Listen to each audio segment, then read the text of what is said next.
Les ERIS sont les équipes régionales d'intervention et de sécurité. Inconnue du grand public, cette unité d'élite du ministère de la Justice est pourtant incontournable en cas de crise dans les prisons.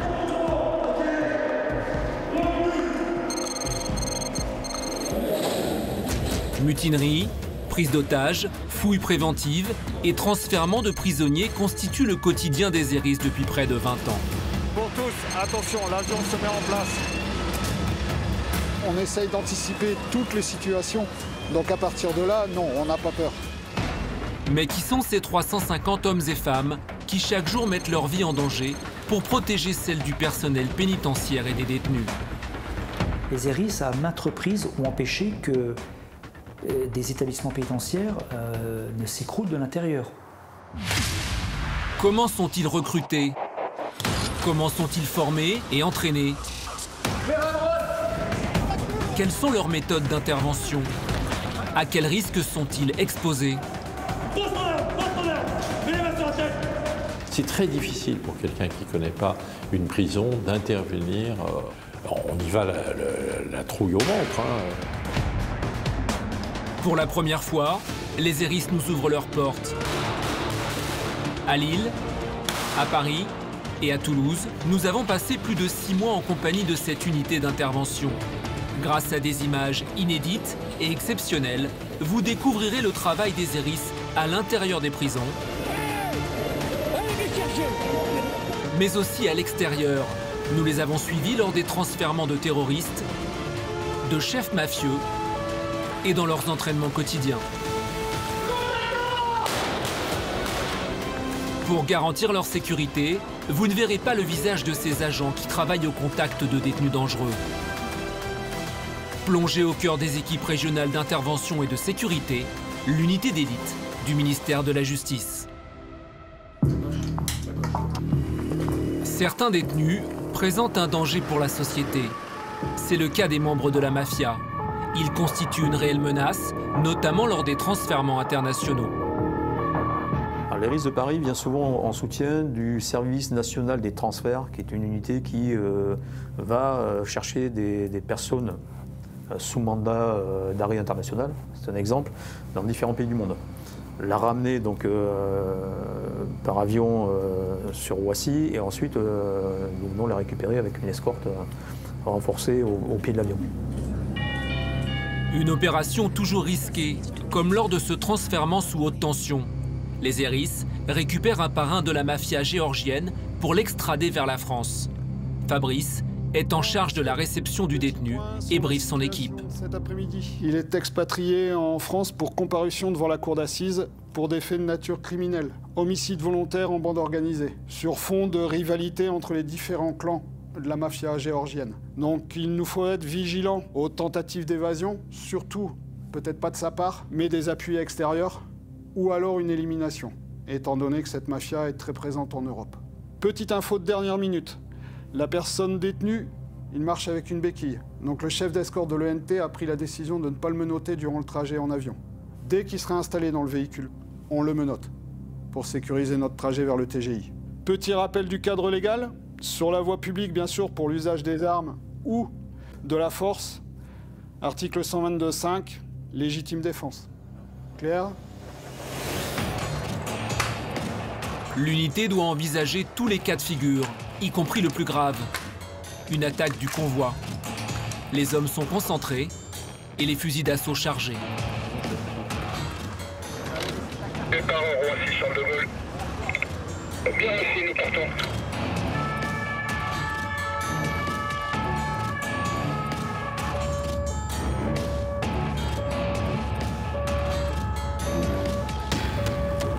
Golfe 2 à l'ensemble du convoi. Aucun changement par rapport à ce qui a été annoncé au niveau du briefing. Reçu pour tout le monde. Toute l'équipe, renforcée par la présence des policiers en charge de la sécurité de l'aéroport, prend place sur le tarmac. La position de chacun des hommes est stratégique. La tension est palpable. Pour tous, attention, l'avion se met en place. Attention, l'avion se met en place. Dans ce vol commercial, en provenance d'Athènes, 3 agents ERIS en civil encadrent le prévenu. L'homme a été pris en charge le matin même. Alors c'est assez délicat parce qu'on se trouve quand même très exposé. Pendant tout le vol, il peut y avoir une complicité à l'intérieur même de l'avion qui peut se manifester à l'arrivée à l'aéroport. Donc on s'assure de mobiliser un maximum de force pour éviter un débordement lors de la descente de l'avion. Ignorant tout de la situation, les passagers débarquent par l'avant de l'appareil. Une fois l'aéronef vide, le caïd géorgien descend par la passerelle arrière sous bonne escorte.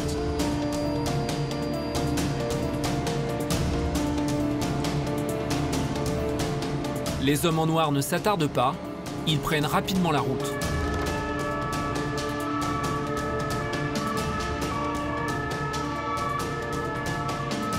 La plus grosse des difficultés sur ce genre de mission, c'est d'être complètement immobilisé dans la circulation et de devoir poser pied à terre pour sécuriser le véhicule escorté.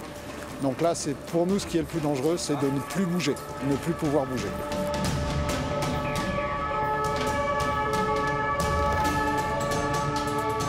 Le convoi atteint le tribunal judiciaire de Bobigny. Après 5 heures de tension, la mission de Fabrice et de ses hommes s'achève. Le mafieux sera jugé dans quelques semaines pour des faits d'assassinat commis sur le sol français. De l'adrénaline, il y en a à chaque fois. Je n'irai pas jusqu'à employer le terme de peur, des craintes, puisqu'on se demande toujours si ça va bien se passer, mais pas de la peur. On suit un entraînement pour cela, on essaye d'anticiper toutes les situations. Donc à partir de là, non, on n'a pas peur. Mais on est très concentré sur l'objectif à atteindre et pouvoir réaliser notre mission dans les meilleures conditions. Si les Héris interviennent souvent sur ce type d'opération, leur cœur de métier reste le maintien de l'ordre dans les prisons. Elles sont régulièrement sollicitées par les directeurs d'établissements pénitentiaires. En mars 2019, Bruno Clément Petreman était directeur de la prison de Fresnes. Il se souvient d'un incident majeur. Je suis informé vers 16 h du fait qu'environ 80 détenus de l'établissement sur 2 cours différentes refusent de réintégrer, avec des motifs divers et variés, mais liés aux conditions de détention qui sont, comme chacun sait, à Fresnes, difficiles, surpopulation, établissement vétuste, etc. Très rapidement, on prend la décision de faire venir les Héris, parce qu'on voit bien qu'on n'obtiendra pas, nous, même par la discussion, le fait que le mouvement s'arrête et qu'il faudra de toute façon aller chercher les détenus. Ce jour-là, les Héris s'engouffrent dans les cours exigus de la prison. Leur présence suffit à calmer la colère des détenus. Un à un, les fauteurs de troubles sont réintégrés en cellule. Mais les interventions de maintien de l'ordre ne se déroulent pas toujours aussi bien. Depuis plusieurs décennies, les pouvoirs publics tentent de désamorcer la problématique des violences dans les prisons. La France compte 188 établissements pénitentiaires. Prévus pour recevoir 61 000 détenus, ils en accueillent près de 70 000. Cette surpopulation engendre des tensions permanentes. En première ligne, les surveillants de la pénitentiaire, 28 000 hommes et femmes. L'année dernière, ils ont subi 4 500 agressions physiques. Il serait complètement naïf de considérer que parce qu'on est incarcéré, pouf, la violence s'arrête. Quelque part en Île-de-France, sur un site d'entraînement tenu secret, des agents Héris se préparent. Donc la situation générale, suite à un transfert d'un détenu sensible, médiatique, il y a eu des manifestations, on a 15 détenus qui sont sur la cour de promenade, en refus de réintégrer. Le climat est très tendu. Je veux une entrée dynamique. Vous me mettez dans le bain tout de suite, sinon on va ramasser. C'est bon les gars? Oui. Les équipiers progressent en colonne d'assaut avec l'appui d'une équipe de la gendarmerie. Face à eux, une quinzaine de faux détenus.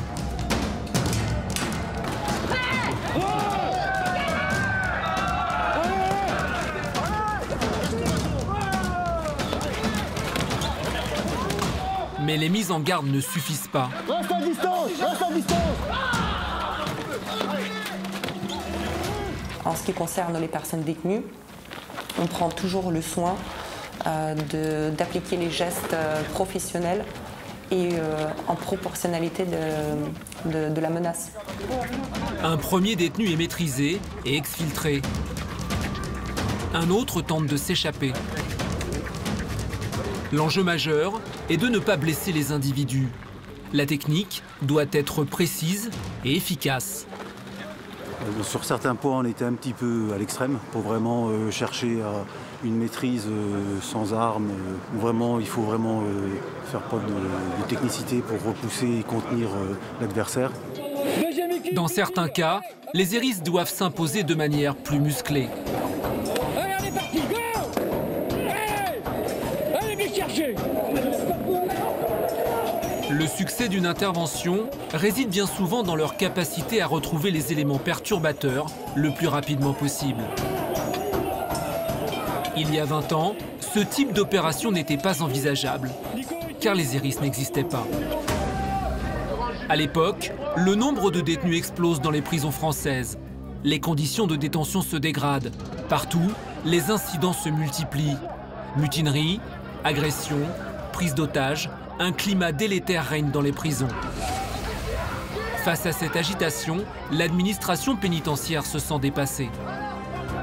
Il s'avérait qu'à l'époque, les forces de l'ordre venaient en soutien lorsqu'il y avait une crise majeure dans un établissement, mais les procédures de réquisition étaient longues, lourdes parfois, et le temps d'intervention était relativement important. La réponse apportée par les CRS et les gendarmes n'était pas la plus adaptée à l'univers carcéral. C'est très difficile pour quelqu'un qui ne connaît pas une prison d'intervenir en période de crise avec parfois, encore une fois, pas d'électricité, un début d'incendie. Donc on y va la trouille au ventre, hein, c'est évident. Et donc il peut y avoir une surréaction légitime de la part des forces de l'ordre. En février 2003, un incident provoque une prise de conscience. Une cinquantaine de détenus saccagent la prison de Clairvaux. Les CRS mettent plusieurs heures à intervenir. Et donc je me suis dit, plus jamais une situation pareille. Il fallait un moyen nouveau pour que l'administration pénitentiaire puisse par elle-même gérer les périodes de tension. Dominique Perben, ministre de la Justice à l'époque, décide d'agir. Il dote son ministère d'un groupe capable d'opérer rapidement sur l'ensemble du territoire. Les équipes régionales d'intervention et de sécurité sont nées. Elles sont composées de près de 350 professionnels répartis sur 9 régions. Leur mission, gérer les mutineries, les refus de réintégrer les cellules, mais aussi les transfèrements de détenus dangereux. Le commandant Patrice est l'un des premiers membres des hérisses. On ne savait pas trop où nous mettre, on ne savait pas trop quel placard acheter, on ne savait pas trop l'administratif, comment on allait gérer. On savait les véhicules qu'on allait avoir, c'est quand même pas mal pour se déplacer. On connaissait notre matériel, qui était déjà un matériel lié à tout ce qui est maintien de l'ordre et lié à tout ce qui est protection balistique. Mais c'est vrai qu'il y avait tout à créer, il y avait à créer le fonctionnement par section. Donc voilà, on a récupéré ça au RAID ou au GIGN, hein, de toute façon, hein. On n'a rien inventé. Ça a été une drôle d'aventure. Ouais, ça a été une drôle d'aventure.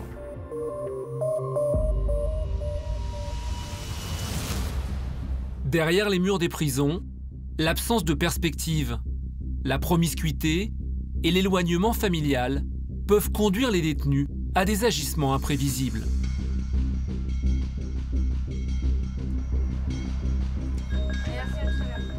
Les interventions les plus délicates qu'on a eu à traiter ou qu'on aurait traitées seraient celles qui mettent en jeu la vie d'une personne, qu'elle soit d'ailleurs détenue ou pas. Régulièrement, pour s'entraîner, les hérisses mettent en place des jeux de rôle. Exercice du jour, la gestion d'une prise d'otage d'une surveillante par un détenu. Là, je vois mes enfants. Je te dis, appelle quelqu'un là, appelle quelqu'un, je m'en fous. Reste dedans. Moi j'ai plus rien à perdre. Hein. Je m'en fous. Je veux un transfert, je veux partir d'ici. Alertés, les autorités mettent rapidement en place un plan d'action. Et il est plutôt accessible on n'a pas des signes de quelqu'un qui a pris des produits, on n'a pas des signes de quelqu'un dans une démarche plus agressive. L'équipe de négociation est au travail. Allô? Bonjour Rossine. C'est qui là? C'est qui là? C'est Steve, le négociateur des Eris. Je m'en fous, moi je veux pas te parler à toi, t'es qui toi? Je prends contact avec vous afin de trouver une solution. Ah, je m'en fous, je veux pas discuter, moi je veux mon transfert, c'est tout. Pourquoi souhaitez-vous être transféré? Faut que je me rapproche, ma femme elle va me quitter, sinon faut que je me rapproche. Alors un négociateur, c'est quelqu'un qui a une bonne notion d'écoute, qui est capable de prendre le temps, c'est quelqu'un de calme. Les négociateurs travaillent toujours en binôme. Le premier peut ainsi se concentrer sur son dialogue avec le détenu. Le second lui transmet les informations. Je veux des cigarettes, j'ai envie de fumer là, j'ai pas fumé depuis 3 jours, je veux fumer. Je veux bien faire un pas vers vous, mais j'ai aussi besoin que vous en fassiez un vers moi. En échange, est-ce qu'il serait possible d'entendre Sandrine? Sandrine? Oui. On fait le nécessaire pour arranger la situation et trouver la solution. D'accord. C'est quelqu'un qui va chercher justement à faire le lien, à reprendre le dialogue qui souvent a été rompu. C'est quelqu'un qui va remonter les informations en temps réel et qui va chercher justement à pouvoir aider le détenu et obtenir de lui une demande réalisable. Je te propose une reddition. Ma sécurité sera assurée par l'équipe d'intervention, d'accord? Ne prends pas peur, c'est le protocole. Tant qu'ils me tirent pas dessus, ils me font pas de mal, c'est bon. Il n'y a aucun souci. La colonne d'assaut se met en mouvement. Le moment est décisif.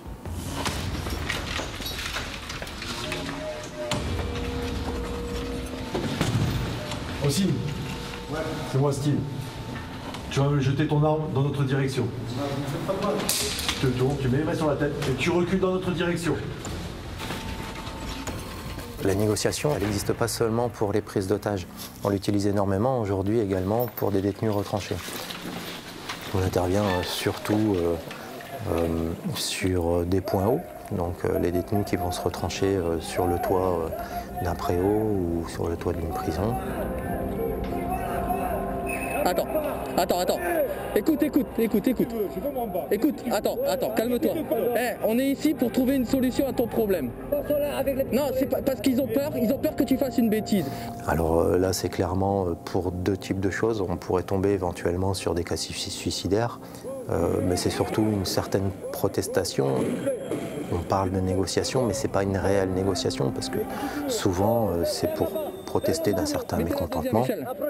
Si tu jettes ta lame, tu descends tranquillement à l'échelle, on te récupère tranquillement, et là tu vois le directeur. Sinon, on monte.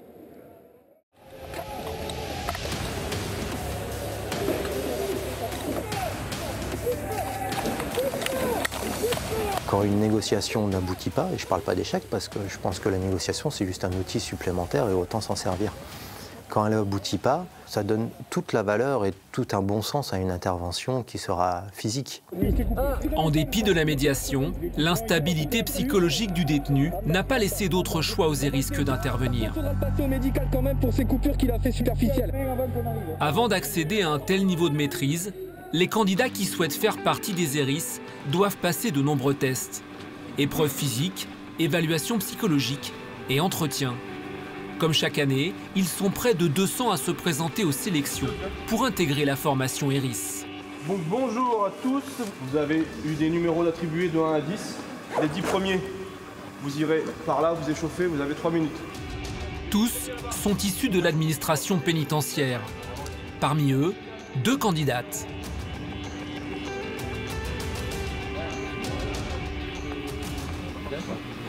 C'est bon? 3, 2, 1, taille!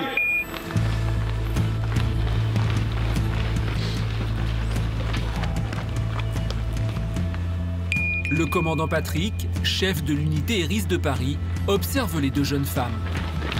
Sportive, hein? Alors, elle a un super rythme. Ah, elle met bien en avant. Bonne foulée. Elle ira 10. Ce sont que des tests physiques, mais déjà on a une petite approche de leur potentiel et peut-être aussi de leur état d'esprit. Moi je suis assez satisfait d'avoir vu des des candidates déjà, c'est relativement rare, et apparemment des sportives. Test suivant, la descente en rappel, 25 mètres de hauteur, soit l'équivalent de 6 étages. Alors il peut arriver d'aller chercher des détenus sur des points hauts, parfois perchés sur des poteaux ou sur des préaux ou sur des structures. Hein. Alors il a plusieurs vertus cet exercice qui permet déjà de vérifier que les candidats n'aient pas le vertige.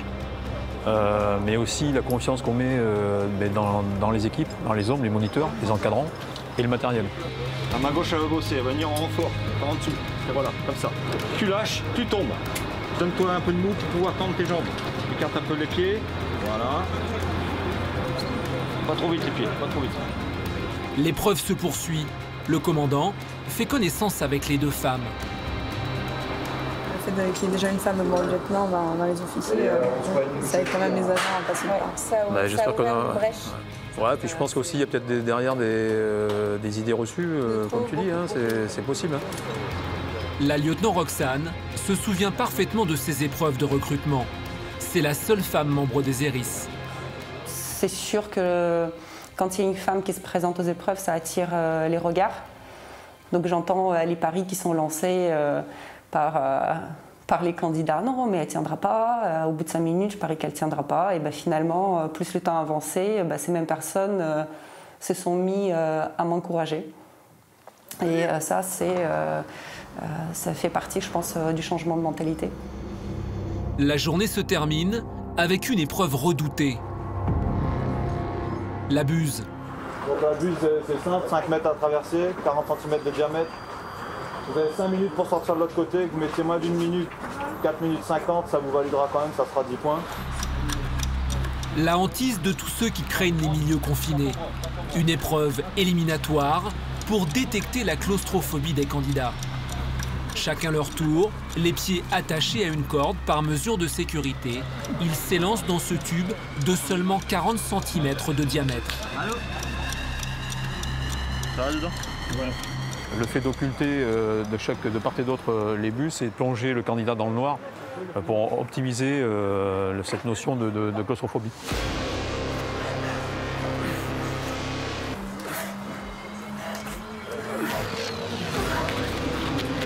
Après quelques minutes d'effort, les candidats gagnent le droit de poursuivre les tests. Déjà là.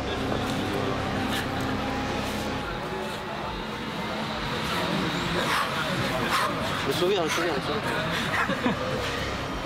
Seuls 15% d'entre eux accéderont à la formation des ERIS. Dans les prisons, les trafics génèrent des problèmes importants. Pour démanteler les réseaux, l'administration pénitentiaire organise fréquemment des fouilles, épaulée par les ERIS et par l'unité cynotechnique. Le major Raymond a dirigé l'unité de Paris. Pour lui, un bon chien doit posséder plusieurs qualités. Un chien qui n'est pas joueur, chez nous, ne fera pas l'affaire. La deuxième qualité, je dirais que c'est l'entêtement. Il faut qu'on ait des chiens qui ont envie de retrouver leur jouet, puisque tout le principe de l'apprentissage du chien est basé sur le jeu. Le chien cherche la matière parce qu'il sait qu'il va être récompensé par le jeu. La matière en question désigne les produits illicites. Les chiens sont donc dressés pour les retrouver en milieu carcéral. Afin de lutter contre les évasions de détenus à l'explosif, l'administration pénitentiaire décide de créer en 2006 les unités cynotechniques. Des chiens qui ont pour objectif d'identifier des matières explosives, mais aussi des armes et des munitions, des stupéfiants et des billets de banque. Pour mieux comprendre l'entraînement de ces chiens, le major Raymond nous autorise à pénétrer dans un laboratoire très discret où les matières sensibles sont stockées par catégorie. Donc cette pièce est le lieu où on prépare les matières. Elle existe donc en 3 exemplaires, puisque chaque spécialité a sa pièce, les explosifs, les matières explosives, les armes et munitions et les stupéfiants. Pièce totalement prohibée, non seulement aux chiens, mais à toute forme d'odeur parasite. Surtout pas, on n'entre pas ici avec le pain au chocolat ou la chocolatine, suivant d'où on est, ni le café. Il est important qu'on prenne de grandes précautions dans la manipulation pour la santé, mais aussi pour ne pas polluer les produits. Un chien trouverait plus facilement notre propre odeur que l'odeur du produit lui-même, donc il est hors de question de le prendre avec les mains directement. On utilise des pinces, des bocaux et l'asepsie à son maximum. Autre problématique, la gestion du stress de l'animal, qui peut altérer son efficacité. L'unité cynotechnique travaille donc à placer les chiens dans des conditions extrêmes. Ce matin, une évacuation par tyrolienne est organisée. L'exercice stimule Enzo, un jeune malinois de 3 ans, et renforce son lien avec la conductrice.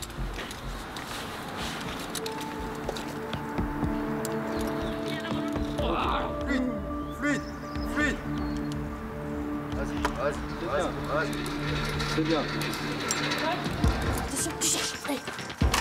À peine déposé sur le sol, Enzo est missionné pour contrôler une pièce.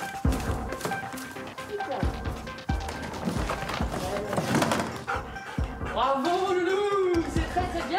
En quelques secondes, le chien trouve un objet illicite. Un chargeur de munitions. Pour l'animal, la recherche est un amusement. Le jeu est sa récompense. Autre chien, autre conducteur. C'est au tour d'Horace de s'entraîner. Le chien ne connaît pas les lieux. Dans la pièce sont disposés des parpaings. Au signal, le chien se met à renifler. Il passe de bloc en bloc et marque l'un d'entre eux. Voilà, c'est bien ça, Loulou, ça, c'est bien ça. Voilà mon gamin, ça. Très vite, l'animal identifie l'explosif. On accroît aussi notre vigilance et on fait beaucoup de missions de prévention. On n'attend pas non plus de savoir qu'il y a une matière à tel endroit de manière cyclique et aléatoire. Nos directions interrégionales et notre administration centrale nous demandent d'effectuer des fouilles sectorielles où on va cibler un quartier et on va faire de la prévention. On va passer avec nos chiens et de cette façon-là, on rassure tout le monde, on se rassure et on s'assure qu'il n'y a pas de matière cachée. Les compétences des équipes cynotechniques sont régulièrement sollicitées par les directions des établissements pénitentiaires. Donc ce soir, à l'ordre du jour, fouille sectorielle à Paris-La Santé. Armes de poing que garderont uniquement les gradés et moi-même. Donc le début de l'opération est prévu à 19h15, 19h30. À l'issue de notre prise en charge et les fouilles des personnes détenues, passage de cyno, chien de stup. Pour chaque détenu, vous aurez un surveillant qui vous accompagnera sur la zone d'attente et de fouille. Départ dès que tout le monde est prêt. Astreinte 1 devant, astreinte 2 à l'arrière. Je fermerai. Direction, la prison de la Santé à Paris.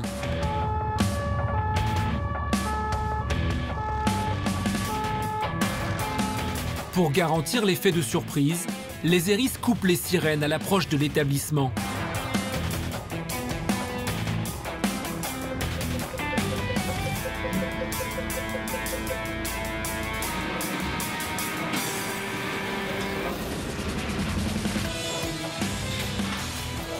Les hommes s'équipent lourdement dans une aile inoccupée. Ils ne sont jamais à l'abri d'un refus violent de sortie de cellule. La santé, c'est quand même un établissement sensible, avec un public sensible, pas seulement médiatique, mais aussi des gens du grand banditisme, des gens qui appartiennent au terrorisme islamiste. Donc on a aussi des gros sujets en termes de sécurité. Et donc il est bon que régulièrement, on fasse ce type d'opération avec la brigade cynotechnique de Paris et les hérisses de Paris.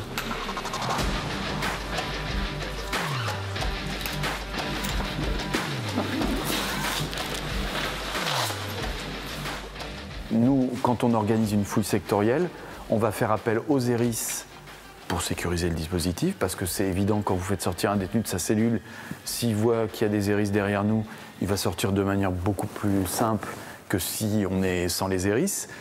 Et à côté de ça, on a un plan de fouille dans lequel les chiens vont intervenir pour fouiller, encore une fois, uniquement les locaux, Donc les cellules, les salles d'activité, les cours de promenade, les circulations, tous les endroits dans lesquels éventuellement on peut cacher de l'explosif, de l'arme ou de la drogue.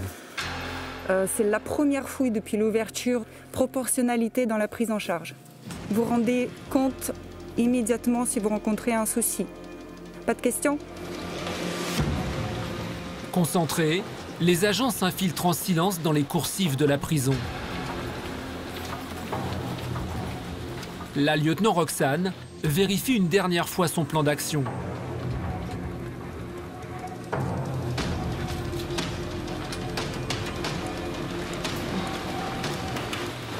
Les équipes prennent position devant les 5 cellules ciblées.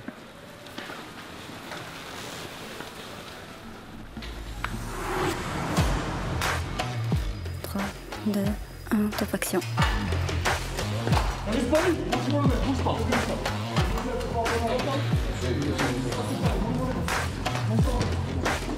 Les portes des cellules sont ouvertes de manière simultanée pour éviter qu'un détenu ne donne l'alerte.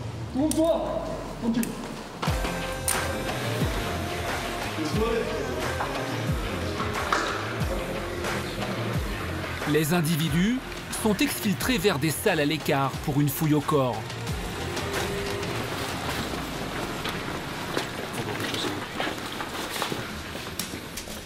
Place à l'unité cynotechnique.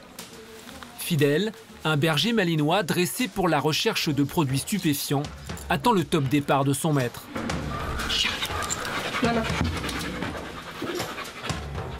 Il renifle chaque recoin et inspecte les 10 mètres carrés de la cellule. Quelques instants plus tard, l'animal s'excite.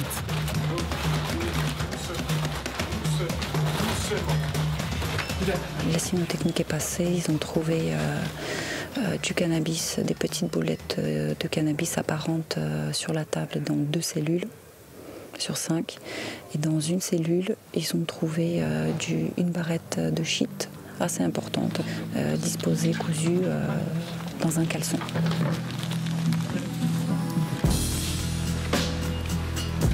Une fois la fouille effectuée, l'officier de sécurité de la prison indique aux détenus la découverte de produits illicites. Pour ce manquement au règlement, les prisonniers risquent un placement en quartier disciplinaire. On a retrouvé dans votre cellule 26 de la résine de cannabis. Vous faites l'objet d'un compte-rendu d'incident.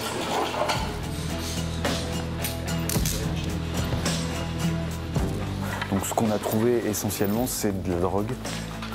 Derrière, ça génère toute une économie, un racket, de la violence. Donc on doit y veiller. C'est une manière de dire aux détenus, voilà, vous risquez à tout moment d'être l'objet de fouilles. Donc après, c'est à vos risques et périls.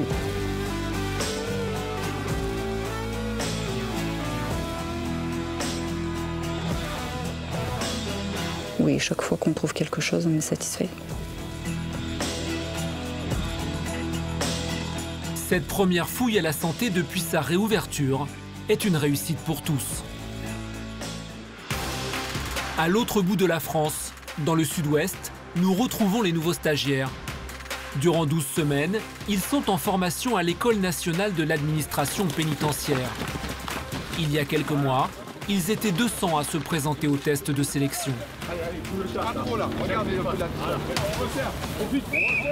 Cette semaine, la vingtaine de stagiaires est mise à rude épreuve. Alignez-vous, les gars. À la fin de la session, certains abandonneront ou seront jugés inaptes par l'encadrement. Qui revient, tu m'envoies des binômes là, ils se tournent et ils sortent. Et ils se mettent en sécurisation à la porte. Ils appliquent sur le terrain aujourd'hui ce qu'ils ont vu hier à l'école, de technique en fait, d'entrée sur cours, de sortie, d'apprendre comment on fait du maintien de l'ordre. Eric, êtes-vous prêts? Reculez! Reculez à gauche! Reculez à gauche! Reculez à gauche! Hé, alignez-vous là! Alignez-vous! Ils ont beaucoup de choses à emmagasiner en peu de temps en fait. Que ce soit les ordres, que ce soit les tactiques pour les officiers et les gradés. Donc il faut remettre tout ça en musique et on essaie de les faire monter en compétences progressivement, de ne pas griller les étapes. On démarre déjà rien que par les 2 semaines de gestion du stress, qui sont des épreuves individuelles où on va être testé physiquement et mentalement. Et des fois, on s'y attend pas trop ou on n'a pas été, on n'est pas préparé pour ça. Allez, allez, allez, allez, allez, allez, allez. Parmi ces stagiaires, une seule femme. Tout le monde est assez intelligent pour travailler tous ensemble. Le seul truc, c'est qu'en étant un personnel féminin, c'est sûr qu'il faut toujours montrer plus de détermination et plus de volonté que les autres parce qu'on est une fille, parce que peut-être on a un peu moins de force. Alors peut-être que si on a plus de volonté, du coup, voilà, faut équilibrer. Mais voilà, ça se passe bien. Elle n'a pas du tout subi la formation, elle est active, elle est à sa place comme les autres. Elle apprend comme les autres, elle a les mêmes difficultés que les autres. Et je trouve que ça fait partie de l'évolution, c'est logique que ce métier soit ouvert aussi aux femmes. Les exercices s'enchaînent, les techniques sont encore approximatives. Dehors, dehors, dehors, dehors, allez, dehors, c'est bon. Gradé officier à moi, s'il vous plaît. Ok. On va faire exactement la même manip, ok. Et par contre, il n'y aura pas de surprise. Vous savez qu'à la fin, il y aura 2 interpellations. On ne quitte pas un exercice sur un échec, ok. L'instruction reprend. Une simulation d'affrontement. Un exercice plus vrai que nature. La formation se poursuivra encore 4 semaines. 22 candidats seront retenus et affectés à une unité régionale. Et si le commandant Patrice tient particulièrement à ce que les stagiaires soient performants sur le maintien de l'ordre, c'est qu'il y a une bonne raison. Il y a quelques années, avec son adjoint de l'époque, le commandant Patrick, ils ont affronté la plus importante mutinerie connue à ce jour par les Hérisses. 4 février 2011, à la prison d'Auny, dans le Val d'Oise. Les surveillants de la prison ont un mauvais pressentiment. Il se trame quelque chose, des rumeurs circulent. L'information remonte au groupe Hérisses de Paris. On a des informations le matin qui disent qu'il va y avoir sans doute un refus de réintégrer sur la maison d'arrêt d'Auny le soir. Donc en fin de matinée ou début d'après-midi, je demande à mon adjoint de se rendre sur place. Au cours de l'après-midi, vers 16 h, plusieurs dizaines de détenus refusent de réintégrer leur cellule après la promenade. On a senti que des tensions montaient, les détenus commençant à chercher à échapper au contrôle des personnels de l'établissement, notamment en essayant de passer par-dessus les murs d'enceinte de la cour de promenade.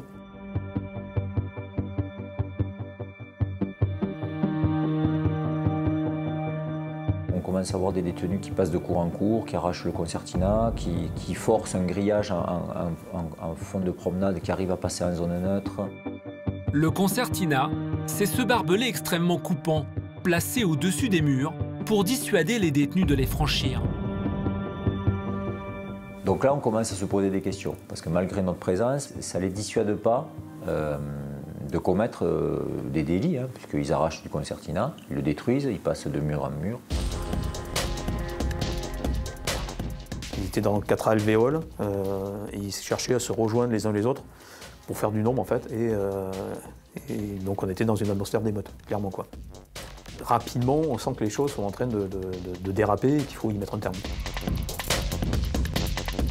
Les unités des Hérisses de Paris, Lille et Rennes sont mobilisées.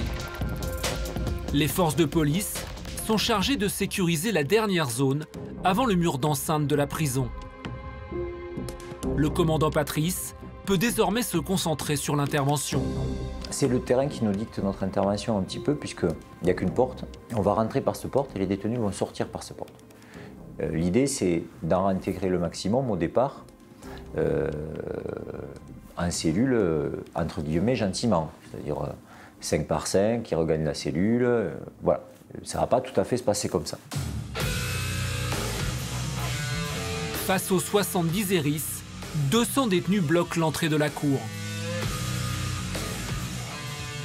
Ils vont nous accueillir avant même qu'on ouvre la porte avec des jets d'éléments divers. mais de manière très intense, avec des vagues qui reviennent, qui jettent différents objets. Voilà. Donc on va rapidement être dans l'obligation d'appliquer des tirs de dissuasion, donc orientés vers le sol, pour faire reculer la population pénale, pour nous permettre simplement d'ouvrir la porte. 18h30, le commandant Patrice et ses hommes décident d'entrer dans la dernière cour où les détenus se sont rassemblés.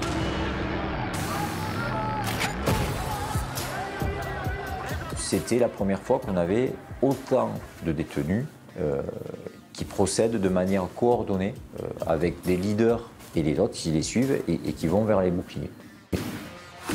Pour les hérisses, la situation est critique. Le risque d'embrasement est maximum.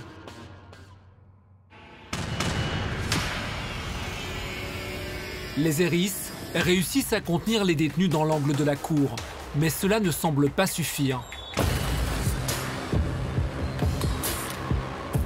Là, on a eu, dans la progression sur la cour, on a eu de mémoire 4 ou 5 charges de détenus qui voulaient vraiment percuter les boucliers, essayer de traverser le barrage d'arrêt fixe pour essayer de prendre la détention à revers.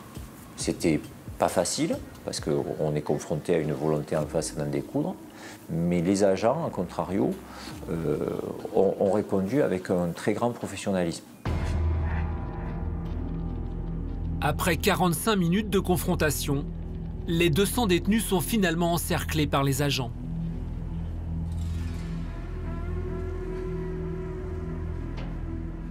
Et en définitive, malgré la violence des faits tout au long de la journée, et notamment des dégradations, les détenus viennent d'eux-mêmes. C'est-à-dire qu'ils se rendent. Donc il y a une forme de reddition, c'est-à-dire qu'ils se présentent à des binômes d'agents qui ensuite les réintègrent en cellule. Et tout ça se fait dans un calme relatif. Les premiers fauteurs de troubles sont conduits vers une zone sécurisée.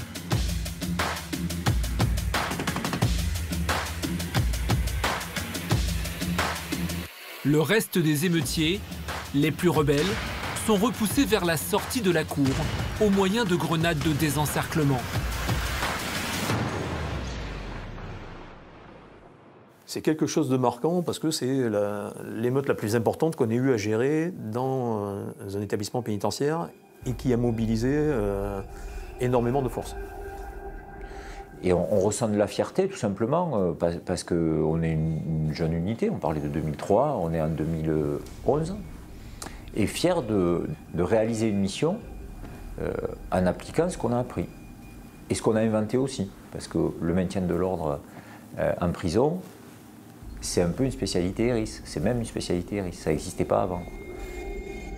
L'intervention se termine vers minuit. Elle aura duré 7 heures.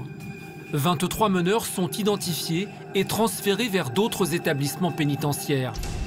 Grâce au savoir-faire des hérisses, l'opération n'a fait aucun blessé. Dans certaines situations, les hérisses utilisent l'armement du maintien de l'ordre. En revanche, dans le cadre de missions beaucoup plus dangereuses, ils disposent d'armes létales.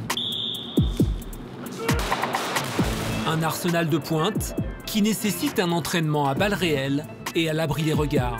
Casque pour tout le monde.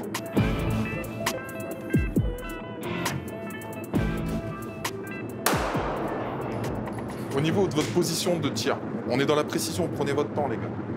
Donc soit vous décidez, dans la prolongation du bras, d'effectuer un tir sur le côté, soit vous mettez de face, comme si vous étiez derrière un bouclier.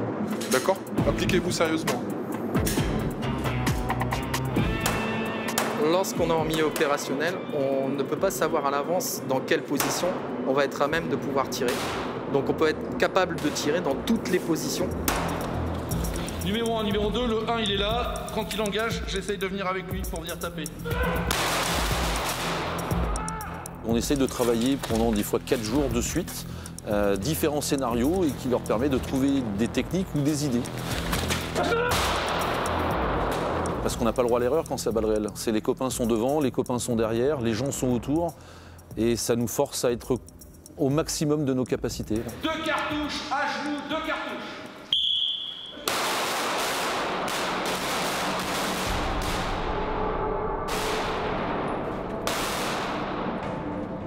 Après un entraînement intense, sur le thème de la prise d'otage, les Hérisses se prêtent à un nouveau jeu de rôle.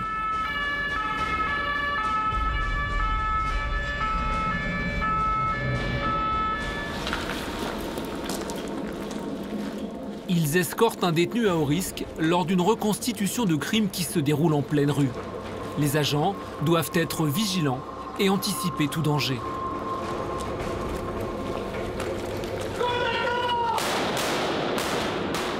Le prisonnier est exfiltré. Pour couvrir leur retraite, les hommes de tête ripostent aux tirs ennemis. Dans le cadre de la légitime défense, les Hérisses sont autorisés à ouvrir le feu sur la voie publique. Cette spécificité est liée au profil des individus qu'ils escortent. C'est le cas des terroristes. En raison de la multiplication des procès, les Hérisses sont sollicités pour le transfèrement de ces détenus entre établissements pénitentiaires. 7 h du matin, Hervé, chef d'opération Hérisses, réunit ses hommes pour une nouvelle mission sur ordre du ministère de la Justice. Donc la mission de ce matin, on transfère la cible de la maison d'arrêt des femmes de Fresnes vers l'île Sequedin. Elle vient de prendre 30 ans, elle est jeune, 22 ans, elle est en mesure d'isolement depuis son incarcération. On fait attention à une tentative d'agression spontanée et je veux vraiment insister sur ça. Donc itinéraire A, on reste sur celui-là. Pour l'instant, on garde en sécurité l'itinéraire B. Je vous laisse entre vous, vous briefer une dernière fois avant de partir sur la prise en charge. La détenue n'est pas une inconnue. Souvenez-vous, Paris, septembre 2016. 3 femmes radicalisées tentent de commettre un attentat près du parvis de Notre-Dame à l'aide de bonbonnes de gaz. Toujours considérée comme dangereuse, l'une d'entre elles change aujourd'hui de lieu de détention.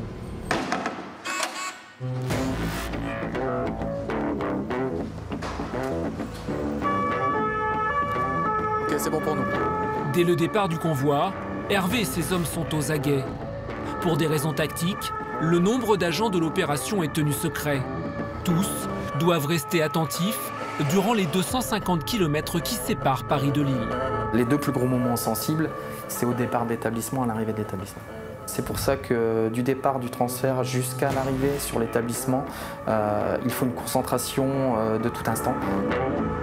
Dans les véhicules, des tireurs de précision munis de fusils d'assaut. On les appelle les HK, du nom de leurs armes. C'est-à-dire que là, j'ai une vue vraiment d'ensemble. Et à l'arrêt, on est vachement vulnérable. Et du coup, là, je peux anticiper sur un éventuel danger qui arrive de derrière. Autre difficulté pour le groupe, se frayer un chemin à travers le trafic. Le déplacement, en quinconce et à vive allure, est placé sous le contrôle du chef de bord.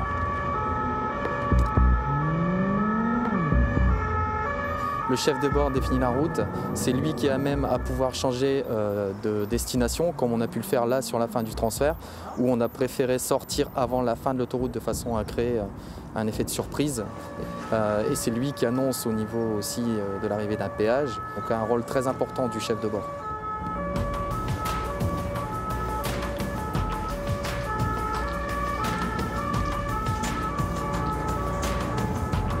La concentration impose un silence pesant durant ces trajets qui peuvent durer jusqu'à 9 heures.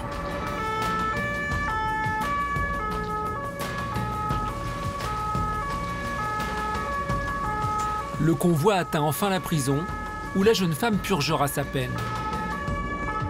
Donc le transfèrement d'aujourd'hui s'est très bien passé. On n'a pas eu d'encombre, mais c'est pas pour autant qu'il ne faut pas rester vigilant et concentré pour les prochaines missions.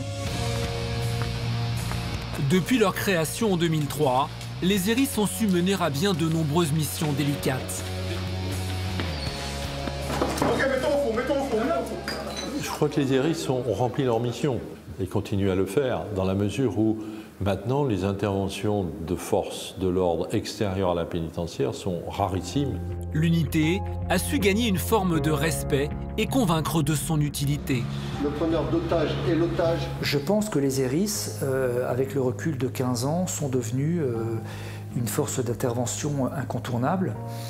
Elles ont montré leur savoir-faire, leur professionnalisme. Ce sont incontestablement des agents d'élite, il ne faut pas avoir peur du terme. La culture du milieu carcéral, on la connaît parfaitement, on la maîtrise. C'est ce qui fait qu'on est, en tant qu'unité d'intervention, les mieux placés pour gérer une crise pénitentiaire. Pour le travail accompli au quotidien dans les prisons françaises, les Héris ont été honorés et mis en lumière auprès du grand public. Le 14 juillet 2017, les hommes en noir défilent sur les Champs-Élysées pour la première fois de leur histoire. Un honneur qui a profondément marqué ces serviteurs de la justice. C'est une fierté, une reconnaissance de l'État, c'est évident, et de la nation. Être sur les Champs-Élysées quand on est un agent pénitentiaire, c'est montrer à tous les citoyens français qu'on existe. Montrer des hommes en noir